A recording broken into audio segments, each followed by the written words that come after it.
बहुत पुरानी बात है। जंगल में एक गुरुकुल था जिसमें बहुत सारे बच्चे पढ़ने आते थे। एक बात की बात है कि गुरुजी सभी विद्यार्थियों को पढ़ा रहे थे, मगर एक विद्यार्थी ऐसा था जिसे बार बार समझाने पर भी समझ में नहीं आ रहा था।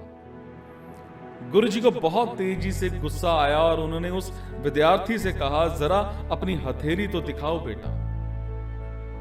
विद्यार्थी ने हथेली गुरुजी के आगे रख दी। हथेली देखकर गुरुजी बोले, बेटा तुम घर चले जाओ, आश्रम में रहकर अपना समय व्यर्थ मत करो, तुम्हारे भाग्य में विद्या नहीं है। शिष्य ने पूछा, क्यों गुरुजी? गुरुजी ने कहा, तुम्हारे हाथ में विद्या की रेखा नहीं है। गुरुजी ने एक होशियार इंटेलिजेंट स्टूडेंट की हथेली उसे दिखाते हुए कहा, ये देखो, ये है विद्या की रेखा, ये तुम्हारे हाथ में नहीं है, इसलिए तुम समय नष्ट मत करो और घर चले जाओ और वो अपना कोई और काम देखो।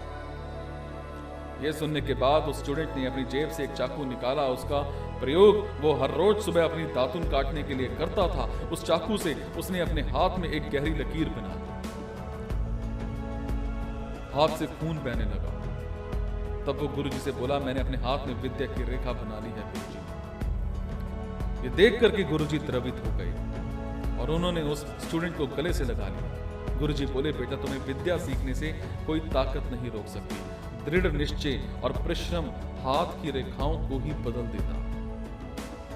दोस्तों, वो स्टूडेंट आगे चलकर महर्षि पाणिनि के नाम से प्रसिद्ध हुए, जिसने विश्व प्रसिद्ध व्याकरण अष्टाध्यायी की रचना की है।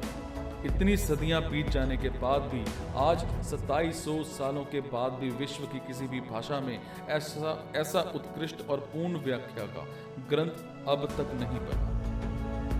तो दोस्तों, इस कहानी की शिक्षा ये है कि लोग चाहे जो भी बोले, हम हरेक को गलत साबित करते हुए अपनी लगन और कठिन परिश्रम के दम पर जो चाहे वो सब कुछ हासिल कर सकते हैं।